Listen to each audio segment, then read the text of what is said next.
The ship moved slowly through the endless stars. It was not the largest ship, not the strongest, but it carried something rare inside it. It carried a young man named Tom who had left Earth many months ago. He was not a soldier and not a great leader. He was an explorer who wanted to see what lay beyond the dark sky. Tom had traveled across empty space from one quiet world to another, until one day he saw something new. Far below his ship, a planet glowed like a lantern in the night. It was covered with rivers that shined like silver lines, and towers of crystal that caught the light of the sun. The place looked alive, as if the ground itself was breathing. Tom felt his heart beat faster. He knew he had found something worth landing on. His ship entered the air of the planet. The surface came closer and the view grew brighter.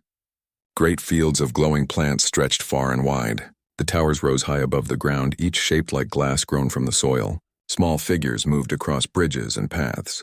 Tom had heard stories of alien colonies that lived in peace, but this was the first time he had seen one with his own eyes. He landed his ship near the edge of the colony. The people there came forward slowly, curious but not afraid. They were tall, graceful, and their eyes held soft light inside them, as if stars had been placed there. Their voices were gentle and calm, and their steps made no sound against the crystal paths. Tom raised his hand in greeting. The people spoke in their own tongue, but soon a device on Tom's belt began to hum, and their words turned into his language. They asked why he had come, and Tom explained that he was an explorer who meant no harm.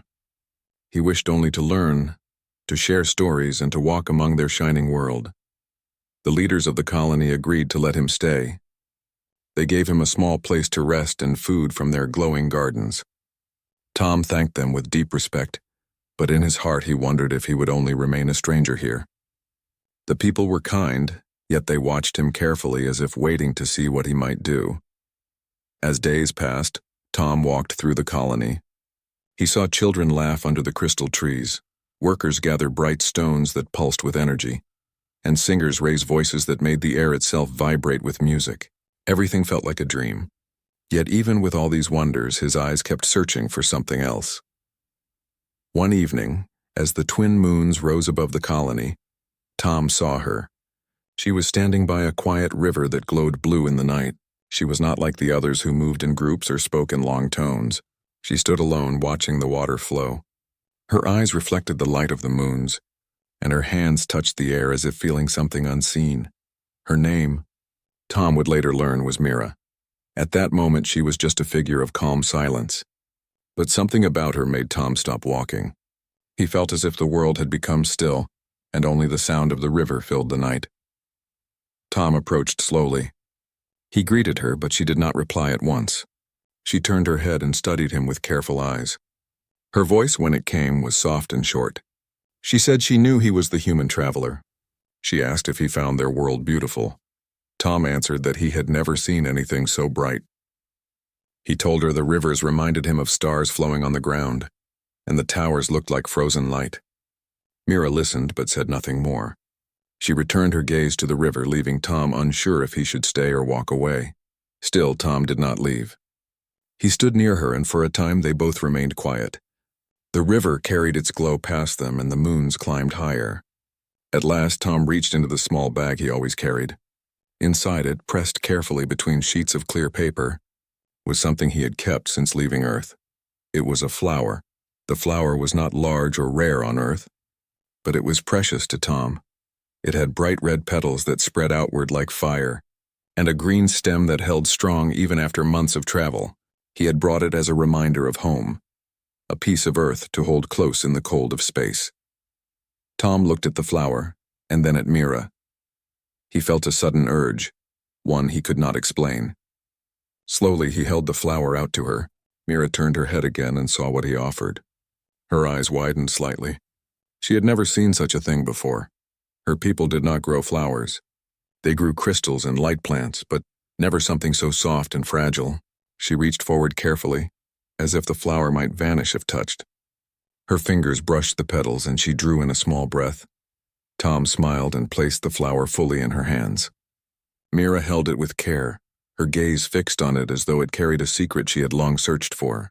For a long time, neither spoke. Then Mira looked at Tom again. Her voice was lower now, almost like a whisper.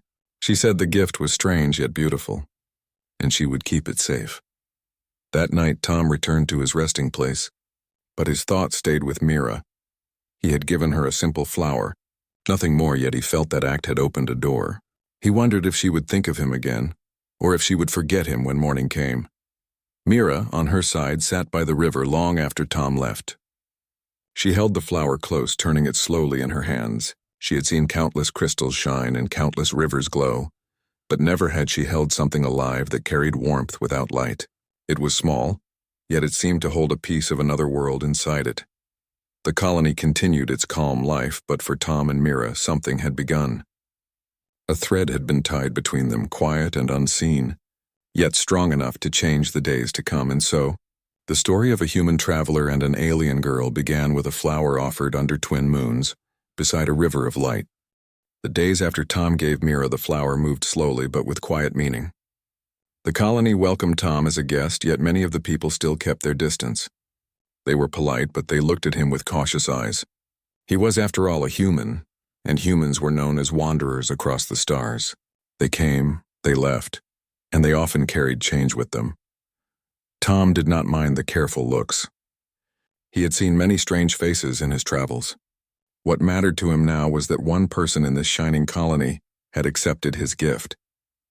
Mira had taken the flower as though it was a treasure. He often wondered what she had done with it. Did she hide it in her room? Did she keep it near the river where they had first spoken? He wanted to ask, but he feared pressing her too soon. On the third morning, Tom walked again through the bright paths of the colony. The crystal towers caught the sun, bending light into colors that danced across the ground. The air smelled of sweet minerals, and songs of workers drifted in steady rhythm. He was on his way toward the outer gardens when he saw Mira. She stood by a tall crystal tree. The flower he had given her was held carefully in her hands. The red petals looked smaller now, yet they still glowed faintly in the soft light. Mira looked up when she noticed him, and a small smile touched her lips. It was not wide, but it was enough to make Tom's heart lift. "You kept it," Tom said gently. Mira nodded. "It is unlike anything here. It feels alive in a way I do not know. I wanted to learn more about it." Tom stepped closer. "On my world, flowers grow everywhere. They rise from the ground when the season is right. Some last only a few days, while others bloom again each year. They are common on Earth, yet to me this one is very special, because now it belongs to you." Mira lowered her gaze to the petals. "On my world, we do not grow such fragile things. Our plants are made of light and stone. They live long and change little. This flower is small, yet it seems filled with time itself. I have never held something so soft, so delicate. It makes me think of moments that must be guarded carefully." Her words were slow, almost thoughtful.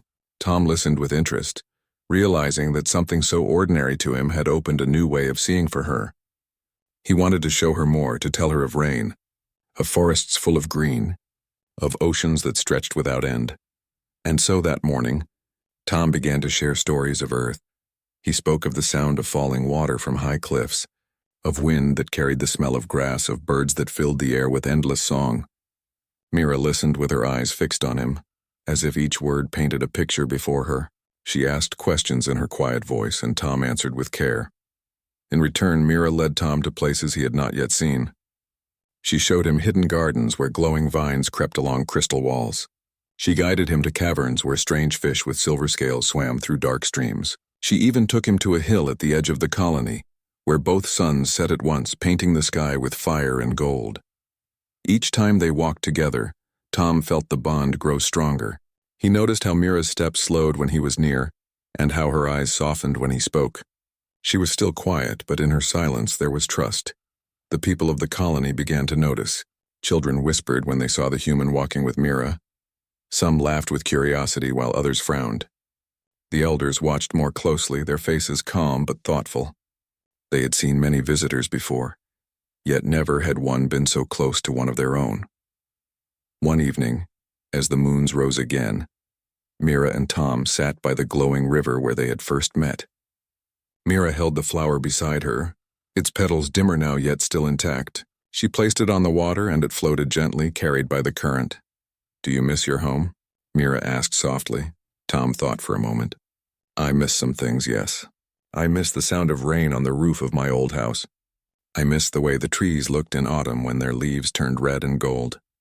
But I do not regret leaving. I wanted to see the stars, to meet new people. And now I am here. Mira's voice was quieter than the river. Do you plan to leave soon? The question struck Tom like a stone. He had never promised how long he would stay. His ship was built for travel and his heart had once been restless. But looking at Mira, he felt something different. He did not want to leave. At least not yet, I do not know, Tom admitted. I thought I would always keep moving. But since I met you, the thought of leaving feels heavier. For the first time, I want to remain in one place. Mira's fingers touched the water as the flower drifted past. She did not answer right away. Instead, she looked at him with eyes that reflected the twin moons. At last, she said, "If you stay, you will not be only a traveler. You will be part of something greater. But my people may not welcome it. They fear change," Tom nodded slowly. "Then I will earn their trust. Not with words, but with actions. If I can show them that I mean no harm, perhaps they will accept me." Mira turned her gaze back to the flower, now floating far down the river. "Perhaps," she whispered. The next day, Mira invited Tom into one of the learning halls of her people. There, great crystals floated in the air, glowing with stored memory. Mira touched them and images formed before them. Tom saw visions of her world's past, of how the colony was built on light and stone, how they shaped rivers and raised towers. He learned how they valued balance, harmony, and patience above all else. Tom listened with respect, asking questions when he could. Mira seemed glad to share this part of her life with him. She told him about the songs of her ancestors, about the way they believed every crystal carried a voice of the past. Tom found it beautiful, though he also saw why her people might fear change. To them, the past was not only memory but foundation.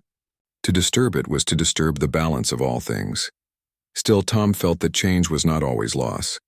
Sometimes it was growth. He wanted to show Mira's people that humans could bring not destruction but friendship. As days turned into weeks, Tom and Mira became a pair often seen together.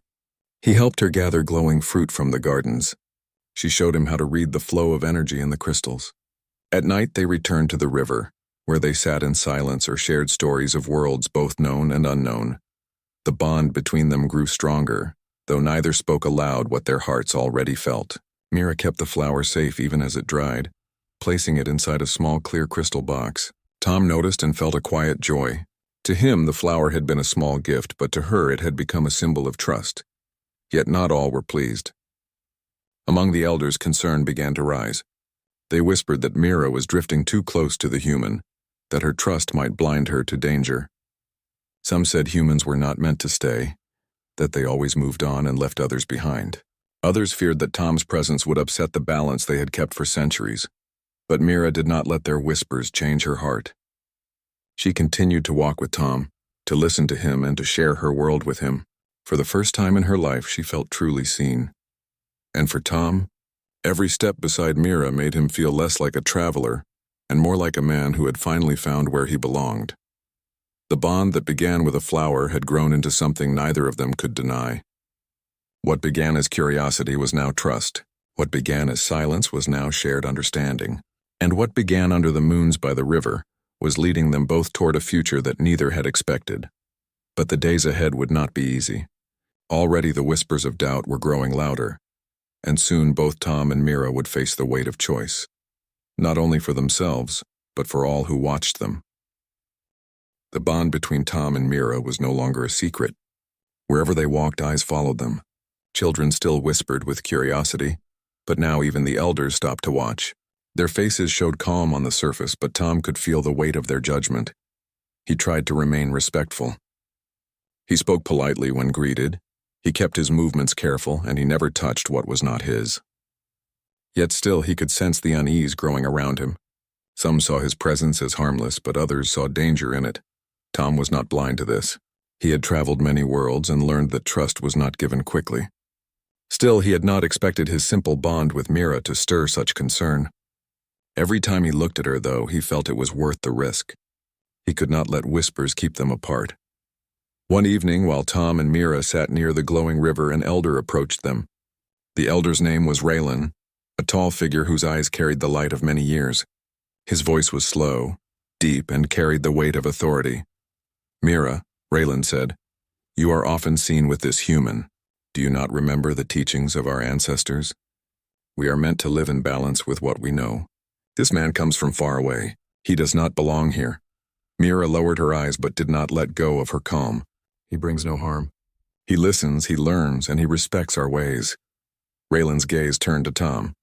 Respect is not enough. Humans are wanderers. They pass through the stars, leaving pieces of themselves behind.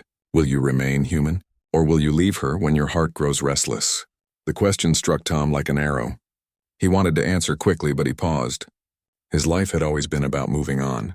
Yet when he looked at Mira, holding the crystal box that still carried his flower, he knew his truth. I do not want to leave, Tom said firmly. For the first time, I feel I have found something worth staying for. Raylan studied him for a long time. The elder gave no reply, only turned and walked away into the glow of the paths. But Tom knew the words would not vanish. They would spread, carried to the ears of every elder in the colony. The days that followed grew heavier. Some of the people turned away when Tom passed. Others spoke in quiet tones he could not hear. Mira remained close to him, yet Tom could sense her unease. She did not fear him, but she feared what her people might do. One morning, Mira came to him with worry in her eyes. The elders are meeting, she said. They speak of you. Some believe you should leave before your presence breaks the harmony of our colony. Tom felt a knot form in his chest. Do you want me to go? Mira shook her head. No, but I fear what they will decide. If they see you as a threat, they will not let you stay. Tom reached for her hand but stopped short, remembering her people valued distance in public. Instead, he said, Then I will prove myself. If I can show them that I am not a danger, perhaps their fear will fade. Mira's voice was quiet. How will you prove it? Tom did not yet know, but he was determined. Later that day, he walked alone through the colony. He greeted those who would meet his eyes. He offered to help in small tasks, carrying supplies or lifting stones. Some accepted, surprised at his willingness to work. Others turned him away. Still, Tom kept trying. In the gardens, he helped gather glowing fruit. In the learning halls, he listened to songs of history. In the caverns, he carried crystal jars of water. He did everything with care, hoping that small acts might soften the distrust around him. But whispers grew louder. Some said Mira had lost her judgment, that she let her heart blind her. Others said the human was clever, pretending kindness only to win her trust. Each rumor cut deeper into Tom's resolve. One night, unable to bear the weight, Tom walked to the river alone. He sat by the water, watching the glow drift past. The flower he had given Mira had once floated here, carrying hope. Now he feared that hope was sinking beneath doubt. Mira found him there. She sat beside him, holding the crystal box close to her chest. The flower inside was dry now, its petals thin as paper, but it still carried its shape. You should not be alone, she said softly. Tom sighed. Perhaps they are right. I am only a traveler. My place may not be here. Mira turned to him, her eyes shining with moonlight. Do not say that. You are not like the stories they tell. You do not take without giving. You do not harm what you do not understand. You gave me this flower, and with it you gave me something no one else has. You gave me choice. I choose to trust you. Her words struck deep in his heart.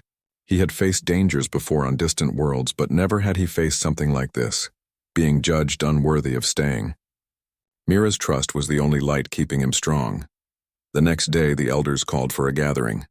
The people of the colony stood in the wide square, crystals glowing all around. Tom and Mira stood side by side before the council of elders. Raylan spoke first. This human has lived among us. He has walked our paths, eaten from our gardens, and spoken to our children. Some believe he means no harm. Others believe his presence will lead us to sorrow. We must decide, the crowd murmured. Tom felt the weight of countless eyes pressing down on him. Mira held the crystal box tight in her hands as if the flower inside carried her strength. One elder stepped forward. Human, why are you here? What do you seek from our world? Tom took a breath. His voice was steady. I came as an explorer. I wanted only to see, to learn, and to understand. But I have found more than I expected. I found someone who has shown me kindness and trust. I do not seek to take. I seek only to give, to share, and to remain if I am welcome. Another elder asked, And when the stars call you again? When the wanderer's heart wakes within you, will you not leave and break what you have begun? Tom looked at Mira, then back at the elders. I cannot promise what lies far in the future. But I know this. For the first time, I want to stay. For the first time, the stars do not call louder than the voice beside me. A silence fell across the square. Some eyes softened, others narrowed. The elders withdrew into quiet discussion. While they spoke, Mira stepped closer to Tom. She whispered so only he could hear. No matter what they decide, you are not alone. I will stand with you. Tom's chest ached with emotion. He wanted to reach for her hand, but with so many watching, he held himself still. When the elders returned, Raylan spoke again. The council is divided. Some accept your words, some do not. We will watch, human. If your actions prove your truth, perhaps trust will grow. But know this, our harmony is fragile. One wrong step and you will be asked to leave. The gathering ended and the people slowly drifted away. Some looked at Tom with less suspicion now. Others still held doubt. As the square emptied, Mira finally reached for his hand. Her touch was warm, steady, and full of quiet strength. You spoke with honesty, she said. That is more than enough for me. Tom looked at her and felt the weight lift, even if only a little. The struggle was not over, but the bond between them had only grown stronger. That night, as they walked back to the river, Tom knew the path ahead would not be easy. But he also knew this. He would face every whisper, every doubt, and every test as long as Mira walked beside him. And Mira, holding the flower close, knew her choice had been made. She would not turn back, no matter how loud the voices of doubt became. The colony had not yet accepted them. But their story had already begun, and neither Tom nor Mira was willing to let it fade. The colony rested in its calm glow. Crystals hummed softly in the night, and rivers of light wound through the land. Yet beneath the peace, unease was growing. The elders had not fully accepted Tom, and whispers still moved through the people. Mira's choice to stand with him had become clear to all, and that choice divided the colony. Some admired her courage. Others feared she had strayed too far from their traditions. Tom tried each day to earn trust. He worked in the gardens, he listened to the old songs, he learned the shapes of the crystals. But no matter how much he did, suspicion still followed him. He began to wonder if anything could change their hearts. Then one evening the colony was shaken. The sky burned with sudden fire. Strange shapes appeared above the horizon. They were not natural stars or drifting rocks. They were machines, dark and sharp, moving with purpose. They dropped low through the clouds, their bodies humming with energy. Alarms rose through the colony. Bells of crystal rang in urgent tones, calling the people to gather. Children were rushed into shelters carved deep in the stone. Elders called for calm, but fear spread quickly.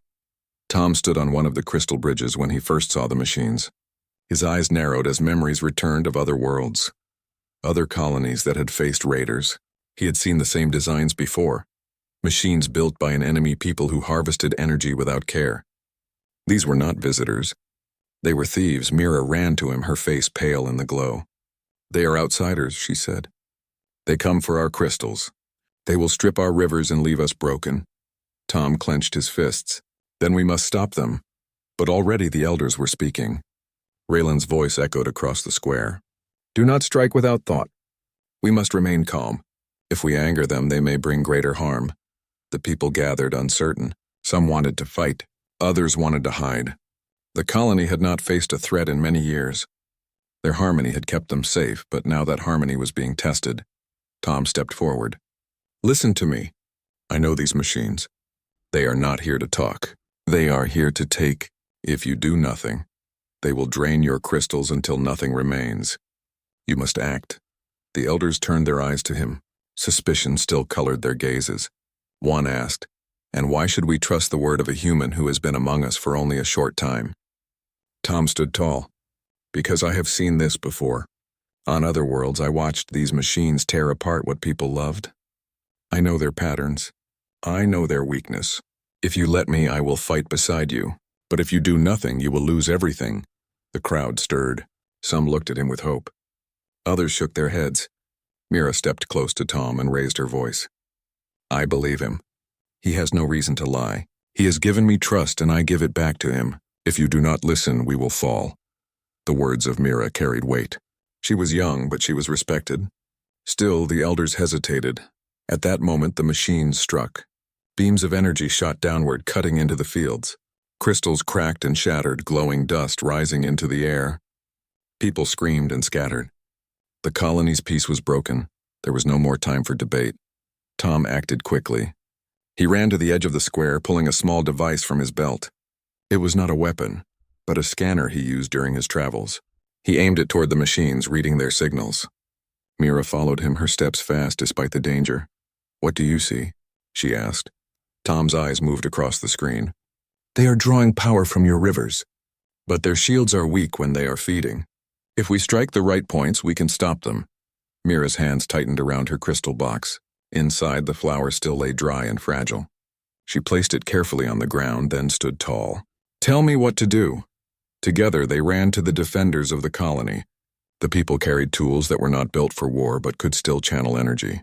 Tom explained quickly, showing them where to aim. Some hesitated, unsure if they should trust him. But Mira stood beside him, her voice steady. "If you trust me, then trust him. We will fight together." The first volley of crystal energy shot upward. Beams of light struck the machines, shaking their dark bodies. Sparks flew. One machine wavered, its shield breaking before it fell in a burst of flame. The crowd gasped. Tom pointed again. "There, strike the second one before it finishes draining." Again the defenders aimed and fired.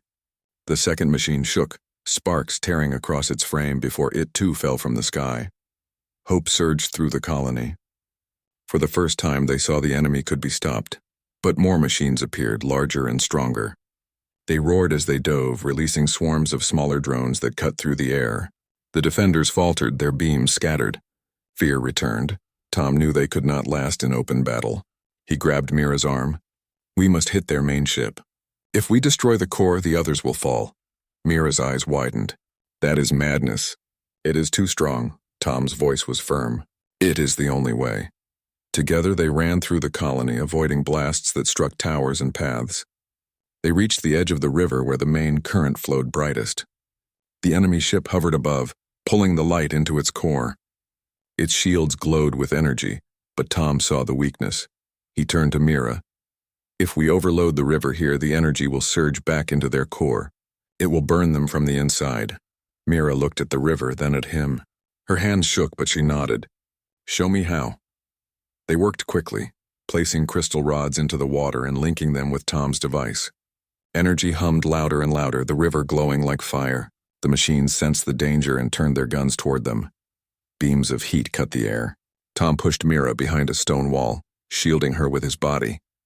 Sparks burned against his suit, but he held firm. "Almost ready," he shouted. Mira reached forward, placing her hands on the rods. She began to sing in her people's ancient tongue. The crystals responded, glowing brighter with her voice. The river rose like liquid light, rushing upward into the sky. The surge struck the enemy ship. Its core flickered, shields failing. Then with a thunderous blast, the ship burst apart, raining fragments into the river below. The smaller machines fell lifeless from the sky. The colony was saved. Silence followed. Smoke drifted, and the glow of broken crystals shimmered across the ground. The people emerged slowly from hiding, their eyes wide with awe. They looked at Tom and Mira standing side by side, the rod still humming in their hands. Raylan stepped forward. His voice carried through the crowd. The human spoke truth. "Without him, we would have fallen. He has given us not only words but action. Perhaps trust has been earned." The people bowed their heads. For the first time, there was no whisper of doubt. There was respect. Mira bent down and picked up her crystal box. Inside, the flower was safe, though its petals had grown brittle. She held it close to her chest, then turned to Tom. "You stood with us. You stood with me."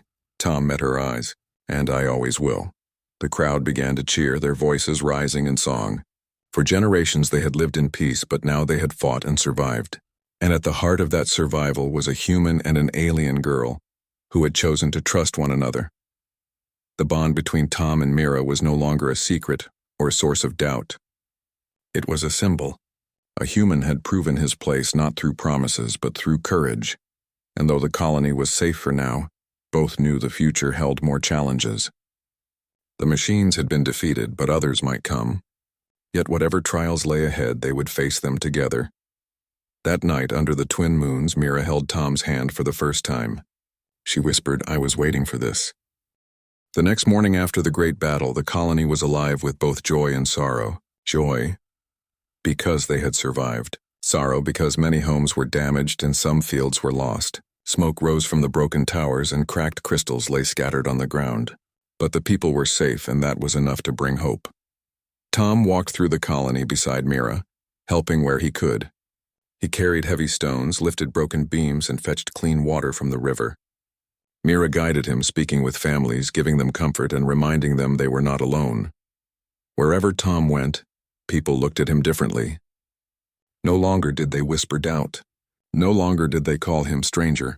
Instead, they nodded with respect. Some even smiled, though their faces were tired. The battle had changed everything. By evening, the elders gathered the people in the great square. The crystals were dim from the strain of the fight, but the glow of torches lit the circle. Raylan, the oldest elder, raised his staff and spoke. "My people, the danger is past for now. The raiders who came to steal our rivers are gone, their machines broken. But it was not only our voices that saved us. It was courage. It was the choice to act when fear might have frozen us. And at the heart of that choice was the one we once doubted." He turned toward Tom, who stood at the edge of the crowd. "This human came to us with nothing but a flower and his word. Many of us would not listen. Yet he gave us strength when we were weak. He showed us truth when we wished to hide. Without him, our home would be ashes. For this, he is no longer a guest. He is one of us." The people raised their hands together, palms open, their sign of welcome. Tom felt warmth spread in his chest. For so long he had wandered from world to world, never staying, never belonging. Now for the first time he felt he had found a place where he was wanted. Mira stepped forward. Her eyes shone in the torchlight. "You see now what I saw the moment he gave me the flower. He carried no sword, no promise of power, only kindness. That is why I trusted him, and I will keep trusting him." The crowd cheered, and their voices lifted in a song of thanks. The sound echoed across the valley, rising with the stars. Tom listened, and though he did not know the words, he understood the meaning. It was a song of life, of endurance, of unity. After the gathering, Tom and Mira walked together along the river. The water glowed faintly with its eternal light, though weaker than before. The battle had drained it, and it would take time to recover. Mira carried her crystal box close to her chest. She opened it carefully, showing the flower inside. Its petals were fragile now, dry with age, but still beautiful. "Do you remember?" she asked softly. "When you gave me this?" Tom smiled. "I remember." "You said you were waiting for it," she nodded. "I was. I did not know for what I waited, only that something was missing. When you placed this flower in my hand, I knew. It was not just a gift. It was a promise. A promise that someone would walk with me when times grew dark." Tom reached out and touched the box gently, "And I will keep that promise." They walked in silence for a while, the sound of the river flowing beside them. The moons rose, one silver and one pale blue, casting soft light across the land. Mira stopped on the bridge, looking at the reflection of the moons in the water. "Our people will need time to heal," she said. "The rivers must grow strong again. The children must learn courage after fear. But they will remember what you did. They will carry the story." Tom looked at her. "And what about you? What will you carry?" She turned her gaze to him. Her voice was steady. "I will carry you." His heart stirred. He had heard many voices across many worlds, but none carried such simple truth. For years he had drifted, never staying, always alone. Now with her words he felt anchored. That night they sat together under the stars. Mira sang softly a song of her people. Tom closed his eyes, letting the sound guide him. He did not understand the language, but he understood the feeling. It was hope. It was love. Days passed and the colony rebuilt. Crystals were repaired, fields replanted, towers raised again. Children played in the squares once more, their laughter filling the air. The people no longer looked at Tom as outsider. They greeted him as brother. Yet Tom knew peace could not be taken for granted. The raiders who sent machines might come again, or others might rise. The universe was wide, and dangers were many. But he also knew this colony was no longer weak. They had found their courage. One morning, Raylan came to Tom. "The sky is full of wandering paths," the elder said. "You have traveled them longer than we. Teach us. Help us prepare for the future so that we may never be caught unready again." Tom agreed. He shared what he knew of machines, of defenses, of how to watch the stars for signs of danger. The people listened and learned, grateful for his wisdom. Mira stood at his side during each lesson, adding the voice of her people's traditions. Together they wove old ways and new ways into one path. It was not only defense they built, but unity. One evening when the work was done, Tom and Mira returned to the river. Mira opened her crystal box once more. The flower was fading fast. Its petals curled, its stem grew thin. Tom looked at it with sadness. "It will not last much longer," he said. Mira smiled softly. "It does not need to. Its life gave us what we needed. The flower is not gone. It has become part of us." She lifted the flower gently from the box and placed it in the river. The glowing water carried it away, petals floating like tiny stars. Tom watched. "So ends the gift," Mira shook her head. "No, so begins the promise."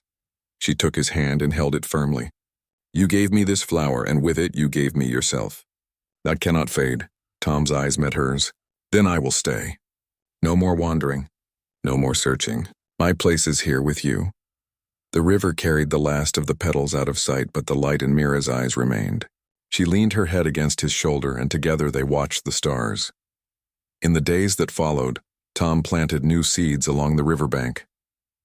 He had brought them from another world long ago, never knowing where they belonged. Now he knew. Mira planted crystals beside them, singing softly to help them grow. Soon green sprouts rose, glowing faintly with crystal light. They were neither only of Earth nor only of Mira's world. They were both. A bridge between two peoples, just like Tom and Mira themselves. The children came to watch the plants grow, laughing and asking questions. The elders nodded in approval, seeing the future take shape. Tom felt peace at last. When the first of the new flowers opened, Mira picked one carefully. She turned to Tom, holding it out. "I give this to you," she said, "as you once gave to me." Tom accepted it with both hands. He felt its soft petals, its gentle glow. His voice was quiet but strong. "Then I take it, and with it I take your heart," Mira smiled. "It has always been yours." The colony flourished again, stronger than before, and at its heart stood a human who once gave only a flower, and an alien girl who held his hand and said she had waited for it. Together they wrote a new story, a story of trust, of courage, and of love that would never fade. And under the twin moons the promise of tomorrow shone bright.